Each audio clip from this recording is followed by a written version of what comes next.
नमस्कार, आप देख रहे हैं देश दिन भर। मैं हूं आपके साथ उन्नति भटनागर। बुलेटिन का आगाज बड़ी खबर के साथ, जहां पंजाब के पूर्व CM captain Amarinder Singh BJP में शामिल हुए हैं। बीजेपी नेता किरण रिजिजू ने ज्वाइनिंग कराई है। अमरिंदर सिंह को बीजेपी दे सकती है अब बड़ी जिम्मेदारी, और इसी को लेकर लगातार अब कयास भी लगाए जा रहे हैं। फिलहाल किस तरीके से बड़ी जिम्मेदारी सौंपी जाती है अमरिंदर सिंह को, और भारतीय जनता पार्टी पंजाब में और मजबूती के साथ कैसे आगे बढ़ती है, ये देखने वाली बात होगी। तो देखिए, कैप्टन अमरिंदर सिंह की पार्टी का विलय हो गया है भारतीय जनता पार्टी में। और देखिए, भारतीय जनता पार्टी अपनी दूरगामी सोच के लिए जानी जाती है, और ऐसा ही कुछ पंजाब में भी भारतीय जनता पार्टी ने किया है, जहां पंजाब में खुद को और ज्यादा मजबूत करने के लिए कैप्टन अमरिंदर सिंह के साथ बीजेपी ने विलय किया है, उनकी पार्टी के साथ विलय किया है। आपको बता दें, कैप्टन अमरिंदर सिंह के बेटे, बेटी और जो तमाम साथी हैं वो भी बीजेपी में शामिल हो गए हैं। और अब इस नए गठजोड़ और मजबूत गठजोड़ के साथ बीजेपी पंजाब में आगे बढ़ रही है। आने वाले चुनावों के लिए बड़ी तैयारी, पहले से ही जो एक भूमिका तैयार करनी होती है उसमें भारतीय जनता पार्टी जुट गई है। कहीं ना कहीं इस बार जिस तरीके से विधानसभा चुनाव में पंजाब में भारतीय जनता पार्टी का प्रदर्शन रहा, उससे बड़ी सीख लेते हुए भारतीय जनता पार्टी अब आगे बढ़ रही है और पंजाब में एक अपनी स्थिति को एक स्टैब्लिश करने की और मजबूती देने की कोशिश में जुटी हुई है। और इसी कड़ी में देखिए, कैप्टन अमरिंदर सिंह एक अहम भूमिका निभाएंगे। पूर्व मुख्यमंत्री वो रहे हैं और साथ ही साथ पंजाब में उनकी अच्छी पकड़ है, और ऐसे में उनकी पार्टी, उनकी जो नई पार्टी है, उसका पूरी तरीके से विलय भारतीय जनता पार्टी में हो गया है। और भारतीय जनता पार्टी का दामन अब कैप्टन अमरिंदर सिंह ने थाम लिया है, और इसी के साथ अब पंजाब में नए सिरे से शुरुआत बीजेपी करने जा रही है, और एक बड़ी मजबूती के साथ। और चलिए, हमारे एसोसिएट एडिटर ब्रजेश श्रीवास्तव हमारे साथ जुड़ गए, सीधा उन्हीं का रुख करते हैं। ब्रजेश जी, देखिए, जो बीजेपी है वो दूरगामी सोच रखती है, और ऐसे में जो विधानसभा चुनाव के नतीजे आए पंजाब में, जो स्थिति भारतीय जनता पार्टी की थी उसका आकलन करते हुए कहीं ना कहीं बीजेपी पहले से तैयारियों में जुट गई है कि आगे पंजाब में खुद को कैसे मजबूत करना है। और ये जो विलय हुआ है कैप्टन अमरिंदर सिंह की पार्टी का बीजेपी में, ये एक अहम भूमिका इसमें निभाएगा। बिल्कुल, देखिए, सबसे बड़ी बात यह है कि जिस तरीके से कैप्टन अमरिंदर कभी कांग्रेस का एक बड़ा चेहरा हुआ करते थे, लेकिन उन्होंने कांग्रेस का दामन छोड़ा। कांग्रेस का दामन छोड़ करके उन्होंने अपनी अपनी अलग पार्टी बनाई जो है, और अपनी पार्टी बनाने के बाद जो विधानसभा का चुनाव था वो बीजेपी के साथ मिलकर के लड़ा था। पंजाब लोग कांग्रेस के नाम से उन्होंने अपनी पार्टी बनाई थी और उसे बीजेपी के साथ मिलकर लड़ा, लेकिन जो अपेक्षित सफलता नहीं मिल पाई, वो कामयाबी नहीं मिल पाई। और सबसे बड़ी बात यह है कि अब बीजेपी को भी पंजाब के अंदर जरूरी है एक ऐसा चेहरा जो पंजाब में बीजेपी को खड़ा कर सके। दरअसल शिरोमणि अकाली दल के साथ 3 दशकों पुराना जो लंबा एक जो है उनका अपना जो है गठबंधन हुआ करता था, वो टूट चुका। और सबसे बड़ी बात यह है कि पंजाब में बीजेपी के पास अपना कोई संगठन नहीं है, अपना कोई बड़ा जो है आधार नहीं है। यही वजह है कि बीजेपी चाहती कि 2024 से पहले वो पंजाब के अंदर अपना एक आधार बनाए। इसीलिए कैप्टन अमरिंदर को जो है अब बीजेपी ने ज्वाइन कराया है। और चूंकि कैप्टन अमरिंदर को भी मालूम था कि वो जो है पार्टी बना करके जिस लेवल पे वो खड़ा करना चाहते थे अपने आप को, अपनी पार्टी को, नहीं कर पाए। ऐसे में कहीं ना कहीं दोनों को एक दूसरे की जरूरत थी, और अब उस जरूरत को देखते हुए कैप्टन अमरिंदर ने अपनी पार्टी का विलय कर लिया है, और अब वो बीजेपी में शामिल हो गए हैं। और इसी के साथ ही बीजेपी कैप्टन अमरिंदर को आगे चल करके विधानसभा चुनाव में चेहरा भी बना सकती है, लेकिन 2024 के लिए पंजाब में मजबूती के साथ चुनाव लड़ने का दम दिखा रही है बीजेपी। एक बार फिर से शिरोमणि अकाली दल की तरफ भी बीजेपी जो है दोबारा पेंगे बढ़ाने लगी है। शिरोमणि अकाली दल भी चाहता है, क्योंकि वो भी हाशिए पर चला गया है, तो ये भी हो सकता है कि भविष्य में शिरोमणि अकाली दल एक बार फिर बीजेपी के साथ खड़ी दिखाई दे। लेकिन फिलहाल बीजेपी चाहती कि इस बार वो शिरोमणि अकाली दल या फिर किसी दूसरे दल की बैसाखी बन करके नहीं चल सकती, बल्कि खुद को अपने आप को खड़ा करना। इसीलिए कैप्टन अमरिंदर की जो पंजाब में ज्वाइनिंग है वो अपने आप में बेहद अहम है। बिल्कुल। और देखिए, कहीं ना कहीं बीजेपी पंजाब में अब खुद को इंडिपेंडेंट बनाने के लिए जो बड़ी लड़ाई लड़ रही है, और उसमें अहम भूमिका निभाएगी ये जिम्मेदारी कैप्टन अमरिंदर सिंह भी इसमें एक बड़ी भूमिका निभाते हुए आने वाले समय में नजर आएंगे। फिलहाल क्या वो बड़ी जिम्मेदारियां हो सकती हैं जिससे नवाजा जा सकता है कैप्टन अमरिंदर सिंह को, ब्रजेश जी? देखिए, सबसे बड़ी बात यह है कि कैप्टन अमरिंदर पंजाब का एक बड़ा और सर्वमान्य चेहरा रहे हैं। कैप्टन अमरिंदर का अपना एक आधार है जो पंजाब के अंदर है। आपको याद होगा कि किसान आंदोलन में एक बड़ी भूमिका उस आंदोलन को खड़ा करने में कैप्टन अमरिंदर की थी, और बाद में उन्हें मनाने में भी कैप्टन अमरिंदर ने जो है एक अहम भूमिका निभाई थी। तो कुल मिलाकर के अगर देखा जाए तो कैप्टन अमरिंदर का एक बड़ा कद है। लोकसभा चुनाव में वो बीजेपी के काडर को खड़ा कर सकते हैं। इसके लिए बीजेपी संगठन की बड़ी जिम्मेदारी दे सकती है। बीजेपी प्रदेश अध्यक्ष भी कैप्टन अमरिंदर को बनाया जा सकता है, इस बात की सुगबुगाहट तेज हो गई है। या फिर बीजेपी जो है कैप्टन अमरिंदर को कोई केंद्र में कोई बड़ा जो है पद दे करके जो है उन्हें पंजाब के अंदर रेलेवेंट बना सकती है। तो अब ये पार्टी तय करेगी कि आखिर कैप्टन अमरिंदर को किस तरह से उपयोग करना है। लेकिन मुझे लगता है उन्हें संगठन में ला करके, संगठन में मजबूत पद और मजबूत जिम्मेदारी दे करके 2024 के लिए पार्टी बीजेपी को खड़ा करना चाहेगी पंजाब के अंदर, और इसीलिए पूरी सुगबुगाहट चल रही है। इसीलिए पूरी ये जो कश्मकश है इसी रूप में आगे बढ़ रही है। बिल्कुल, देखिए ब्रजेश जी, देखना होगा कि बीजेपी का ये मास्टर स्ट्रोक जो है कितना ज्यादा काम आता है और कितना ज्यादा उपयोगी साबित होता है। बहुत शुक्रिया आपका तमाम अपडेट लिए। और दिल्ली से अगली खबर, जहां देश में कोरोना के एक्टिव मरीजों की संख्या बढ़ी है। जहां देश में 48,000 के पार हुई है कोरोना संक्रमितों की संख्या। बीते 24 घंटे में कोरोना के 4,850 नए केस सामने आए हैं। 24 घंटे में 10 लोगों की मौत हुई है। तो देखिए, ये कोरोना की स्थिति है। 48,000 के पार कोरोना संक्रमितों की संख्या पहुंची है। बीते 24 घंटे में कोरोना के 4,850 नए केस सामने आए हैं। तो वहीं पिछले 24 घंटे में 10 लोगों की मौत हुई है। तो सावधानी बरतने की जरूरत है अभी भी कोरोना से। ये आंकड़े बयां कर रहे हैं क्या स्थिति दिल्ली में इस वक्त कोरोना की मौजूद है। जहां एक्टिव मरीजों की जो संख्या है उसमें इजाफा हुआ है। देश में 48,000 के पार कोरोना संक्रमितों की संख्या पहुंची है। और इसी के साथ बीते 24 घंटे की अगर बात की जाए तो कोरोना के 4,850 नए केस सामने आए हैं। मुख्यमंत्री भगवंत सिंह मान के निर्देशों पर पंजाब को नशा मुक्त करने के लिए सर्च अभियान चलाया गया। सर्च मुहिम के अंतर्गत जिला मोगा के गांव नूरपुर पर हकीमा में एसएसपी गुलनीत सिंह खुराना के नेतृत्व में 300 पुलिस कर्मचारियों के साथ गांव के सभी घरों में सर्च अभियान चलाया गया। तो वहीं इस मौके पर कई घरों के मालिक अपने घरों को खुला छोड़कर फरार हो गए। बता दें कि इस गांव को नशा तस्करी के नाम पर जाना जाता है।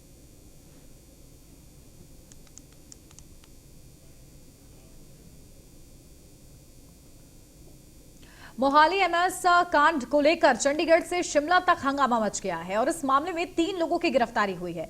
मामले को लेकर अब विवाद इतना बढ़ गया था कि छात्रों ने 2 दिनों तक लगातार प्रदर्शन भी किया। देर रात आश्वासन मिलने के बाद भी छात्रों का प्रदर्शन जारी रहा। आपको बता दें कि प्रशासन ने आश्वासन दिया है कि छात्रों की मांगों को पूरा किया जाएगा। दरअसल छात्रों ने प्रशासन के सामने अपनी 5 मांगे रखी थी, जिनको लेकर आश्वासन दिया गया कि इन्हें पूरा किया जाएगा।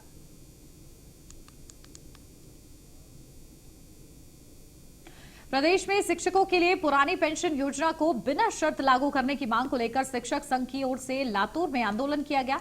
बता दें, डॉक्टर बाबा साहेब अंबेडकर पार्क से पुराने कलेक्टर कार्यालय तक आंदोलन किया गया। तो वहीं इस मार्च में जिले के शिक्षकों ने बड़ी संख्या में भाग लिया। शिक्षकों की एक तरफा मांग है कि शिक्षण कर्मचारियों के लिए पुरानी पेंशन योजना लागू की जाए। शिक्षकों को निर्धारित दरों पर वित्तीय सहायता प्रदान करने वाले 16 मार्च 2021 के शासन आदेश को निरस्त कर सभी स्तरों पर निःशुल्क शिक्षा के आदेश को लागू किया जाए। सभी शिक्षण संस्थान का गैर वेतन अनुदान 7वें वेतन आयोग के अनुसार दिया जाए।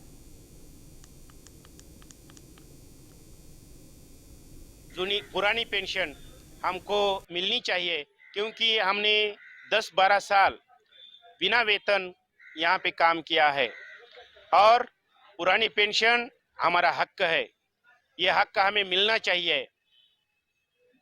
कई दिन पूर्व हमने आजाद मैदान मुंबई पे यह 410 दिन तक यह आंदोलन किया और शासन को यह मांगनी की कि हमारे को पूरे जूनी पेंशन मिलनी चाहिए, पुरानी पेंशन मिलनी चाहिए। लेकिन उस आंदोलन को उन्होंने नजरअंदाज किया। लेकिन हमारे पूरे महाराष्ट्र में हमारे सभी शिक्षक अब ये पुरानी पेंशन के लिए रास्ते पे उतर गए हैं। पुरानी पेंशन हमको मिलनी चाहिए, क्योंकि हमने 10-12 साल बिना वेतन यहाँ पे काम किया है। और मुंबई गोवा नेशनल हाईवे के फ्लास्पे से इंदापुर तक 84 किलोमीटर लंबी सड़कों को 4 लेन पक्का बनाने का काम धीमी गति से चल रहा है। पिछले 13 साल से 4 लेन हाईवे का काम पूरा होने में काफी समय लग गया है। सड़क की दूरी के कारण यात्रा करने वाले लोगों को भारी परेशानी का सामना करना पड़ रहा है। बता दें कि आज हाईवे पर बड़े बड़े गड्ढे हो गए हैं। इस मार्ग पर अब तक हजारों यात्रियों की जान चली गई है। तो वहीं हमारे संवाददाता ने मुंबई गोवा नेशनल हाईवे के हालात को लेकर यात्री मरीजों से बातचीत भी की है।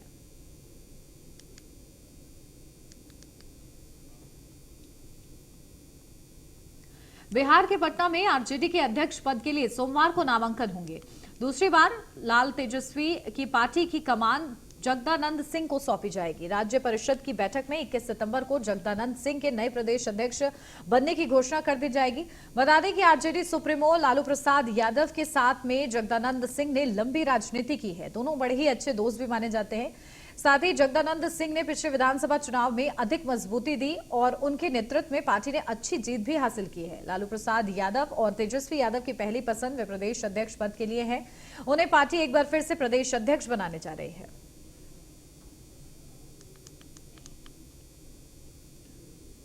नवादा का साइबर ठग गिरोह का एक सदस्य पटना पुलिस के हत्थे चढ़ गया। साइबर ठग मुकेश कुमार ने सारे ठगी के राज पुलिस के सामने उगल दिए। गिरफ्तार साइबर ठग की माने तो फर्जी सोशल साइट बनाकर पतंजलि योग ग्राम स्वास्थ्य लाभ का ग्राहकों को प्रलोभन देकर देश के विभिन्न प्रांतों के लोगों से ठगी का काम किया करता था। पुलिस ने इनके पास से तलाशी के क्रम में 9 मोबाइल, 9 बैंकों के एटीएम और कई बैंकों के पासबुक को भी जब्त किया है। भाकपा का 24वां बिहार राज्य सम्मेलन धोरैया से शुरू हो गया है। यह सम्मेलन 18 से 21 सितंबर तक चलेगा। 4 दिनों तक चलने वाले इस सम्मेलन को लेकर व्यापक तैयारियां की गई हैं। बता दें कि सम्मेलन की शुरुआत लाल झंडा फहराकर हुई है, जिसमें हजारों की संख्या में कार्यकर्ताओं ने भाग लिया। कार्यक्रम की अध्यक्षता पूर्व एमएलसी कॉमरेड संजय यादव ने की है। इस कार्यक्रम में सीपीआई के राष्ट्रीय महासचिव डॉक्टर डी राजा, राष्ट्रीय सचिव अतुल अंजान, तो वहीं सीपीआई विधायक दल के नेता रामरतन सिंह, पूर्व एमपी नागेंद्र ओझा, विधायक शुभकांत पासवान सहित दर्जनों नेता उपस्थित थे। मुख्यमंत्री अशोक गहलोत की महत्वपूर्ण योजना प्रदेश में कोई भूखा ना सोए के दौरान सीएम ने जोधपुर के दौरे पर वो पहुंचे और इस दौरान उन्होंने प्रदेश में 512 इंदिरा रसोई का शुभारंभ किया। राजस्थान सरकार के द्वारा 1000 रसोई का लक्ष्य पूरा हुआ है। इंदिरा रसोई के जरिए 14 करोड़ थाली देने का लक्ष्य रखा गया है। इसके लिए राजस्थान सरकार ने अलग से बजट की घोषणा भी की है। इंदिरा रसोई योजना के तहत एक थाली की लागत 25 रुपए आती है। इसमें राज्य सरकार 17 रुपए वहन कर रही है और आम जन से केवल महज 8 रुपए लिए जाते हैं।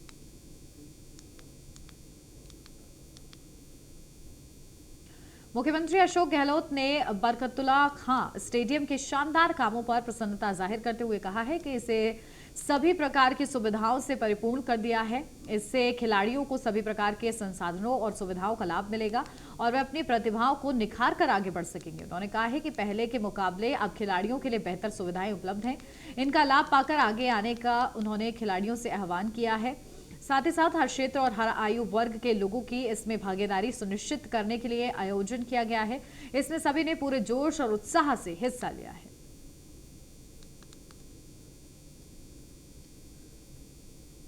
पंजाब में गांव वडाला भिटेवाड़ में एक महिला ने अपने प्रेमी और उसके दोस्त के साथ मिलकर अपने पति युद्धवीर सिंह की बड़ी बेरहमी से गला घोंटकर हत्या कर दी और उसे मौत के घाट उतार दिया। बता दें कि सूचना मिलते ही एसएचओ जसजीत सिंह ने डीएसपी अटारी डॉक्टर मानवजीत सिंह सिद्धू के निर्देश के अनुसार 3 आरोपियों को गिरफ्तार कर लिया। तो वहीं पुलिस की पूछताछ के दौरान 3 आरोपियों ने अपना अपराध भी स्वीकार कर लिया है। जानकारी के मुताबिक शादी के 6 साल हो चुके थे। उनकी एक 3 साल की बेटी भी है और दोनों के बीच मतभेदों के कारण घरेलू कलह थी और इसी घरेलू कलह के चलते युद्धवीर सिंह की हत्या कर दी गई। आज मॉर्निंग ਦੇ ਵਿੱਚ ਇਨਫੋਰਮੇਸ਼ਨ ਮਿਲੀ ਸੀ ਕਿ ਇੱਕ ਲੜਕਾ ਹੈਗਾ ਜੀ ਉਸਦਾ ਮਰਡਰ ਕਰ ਦਿੱਤਾ ਗਿਆ ਹੈਗਾ ਤੇ ਉਹ ਜਿਹੜੀ ਸਾਡੀ ਮੁੱਢਲੀ ਤਫਤੀਸ਼ ਹੈ ਉਹਦੇ ਵਿੱਚ ਸਾਨੂੰ ਪਤਾ ਲੱਗ ਗਿਆ ਸੀਗਾ ਕਿ ਵੀ ਉਹਦੇ 3 ਬੰਦੇ ਹੈਗੇ ਨੇ। ਬੇਸਿਕਲੀ ਉਹਦੀ ਵਾਈਫ ਤੇ ਇੱਕ ਉਹਦਾ ਫਰੈਂਡ ਸੀਗਾ ਤੇ ਇੱਕ ਉਹਦਾ ਅੱਗੇ ਫਰੈਂਡ ਸੀਗਾ, ਮਤਲਬ ਉਹਦੀ ਵਾਈਫ ਤੇ 2 ਬੰਦੇ ਹੋਰ। ਉਹਨਾਂ ਦੇ ਜਿਹੜੇ ਨਾਮ ਹੈ ਤੁਹਾਨੂੰ ਮੈਂ ਦੱਸ ਦਿੰਦਾ। ਜਿਹੜੀ ਉਹਦੀ ਵਾਈਫ ਹੈ ਉਹ ਮਨਰੀਤ ਕੌਰ ਹੈ, ਜਿਹੜਾ ਲੜਕੇ ਦੀ ਡੈਥ ਹੋਈ ਹੈ ਉਹਦਾ ਨਾਮ ਯੁੱਧਵੀਰ ਸਿੰਘ ਹੈ। ਇਹ ਆਪਾਂ ਨੂੰ और देखिए देश भर में आज विदाई दी जा रही है महारानी एलिजाबेथ द्वितीय को, और इस मौके पर देखिए भारत की तरफ से भी लगातार राष्ट्रपति द्रौपदी मुर्मू भी 2 दिवसीय दौरे पर थी। और देखिए अंतिम संस्कार के लिए आज अंतिम यात्रा पर अलविदा कहा जा रहा है महारानी एलिजाबेथ को, जिन्होंने सबसे ज्यादा साल तक ब्रिटिश में उन्होंने शासन किया है और ऐसे में हमेशा ही उन्होंने जन कल्याण के काम किए हैं। और आज उनको आखिरी अलविदा कहा जा रहा है। आज वो अंतिम सफर पर हैं और उसकी ये लाइव तस्वीरें आपको लंदन से दिखा रहे हैं। तो देखिए भारत की तरफ से भी अपनी जो शोक संवेदनाएं हैं उसको प्रकट करने के लिए बकायदा भारत की राष्ट्रपति द्रौपदी मुर्मू 2 दिवसीय दौरे पर भी हैं। साथ ही साथ अब उनके अंतिम संस्कार के लिए और उससे पहले अंतिम सफर पर है महारानी। आज देश नम आंखों के साथ उनको याद करेगा, उनके किए गए कामों को याद करेगा। और देखिए लंबे समय तक उन्होंने शासन किया है और इस शासन में उन्होंने जन कल्याण के कई काम किए हैं और ऐसे में हर कोई उनके कामों को याद कर रहा है और उनको नम आंखों के साथ विदाई दे रहा है। तो अंतिम सफर पर महारानी एलिजाबेथ द्वितीय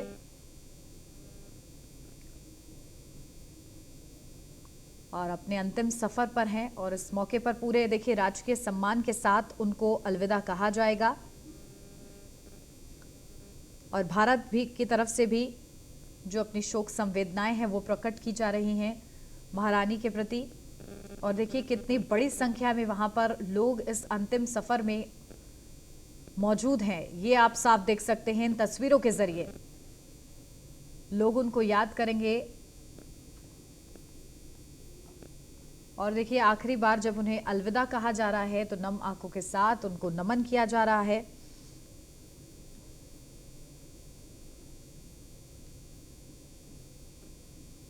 और लंदन से ये सीधी तस्वीरें आपको दिखा रहे हैं।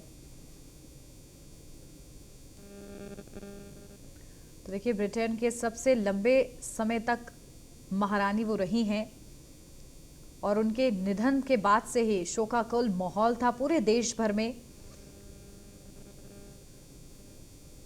और आज वो अंतिम सफर पर हैं।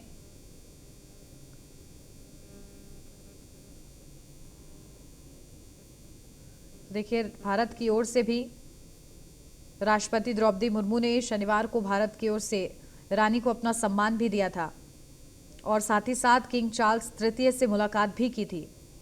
आपको बताते चले कि अमेरिकी राष्ट्रपति भी देखिए वहां पर पहुंचे थे। जो बाइडेन और अन्य विश्व नेता अंतिम संस्कार के लिए लंदन पहुंचे हुए हैं और देखिए पूरे राजकीय सम्मान के साथ महारानी एलिजाबेथ द्वितीय को अलविदा कहा जाएगा। फिलहाल वो अपने अंतिम सफर पर हैं और ऐसे में उनके जो काम हैं वो याद किए जा रहे हैं। जिस तरीके से उन्होंने शासन किया है और जो उनके काम है वो हमेशा अमर रहेंगे, उनकी याद हमेशा अमर रहेगी। और वहाँ की जो जनता है और जो देश भर के लोग, क्योंकि वो बेहद ही लोकप्रिय थी और देखिए इस बीच उनको याद किया जाएगा और इतिहास के खास पन्नों में उनका नाम सुनहरे अक्षरों से हमेशा दर्ज रहेगा। बताते चले आपको कि रानी के अंतिम संस्कार में दुनिया भर से लगभग 500 राजघराने और राष्ट्राध्यक्षों और सरकार के प्रमुखों को आमंत्रित किया गया है। तो सभी पहुंचे हैं अपने आखिरी बार उनको संवेदनाएं प्रकट करने के लिए, परिजनों के प्रति भी, साथ ही साथ अपनी एक भावभीनी श्रद्धांजलि अर्पित करने के लिए।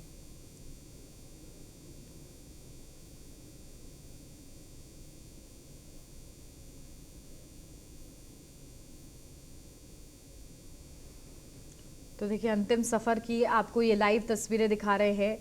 महारानी एलिजाबेथ द्वितीय का अंतिम सफर और देखिए लोग वहां पर मौजूद हैं, किस तरीके से लोग उनको याद कर रहे हैं और इस आखिरी सफर में भी लोग उनका साथ नहीं छोड़ना चाहते हैं और इसी के लिए बड़ी संख्या में वहां लोग इकट्ठा हुए हैं। तस्वीरों में आप साफ देख सकते हैं भारत की तरफ से, साथ ही साथ अन्य देशों की तरफ से भी अपनी शोक संवेदनाएं प्रकट की जा रही हैं। इस मौके पर भावभीनी श्रद्धांजलि महारानी एलिजाबेथ द्वितीय को दी जा रही है। सबसे लंबे समय तक उन्होंने शासन किया है और ऐसे में आज जब वो अपने अंतिम सफर पे हैं तो हर कोई उन्हें याद कर रहा है, नमन कर रहा है और उनकी जो खूबसूरत यादें हैं उसको लोग संजो कर रखना चाहते हैं। तो देखिए महारानी एलिजाबेथ को आपको थोड़ा सा बताते हैं कौन है वो। हालांकि वो किसी परिचय की मोहताज नहीं है।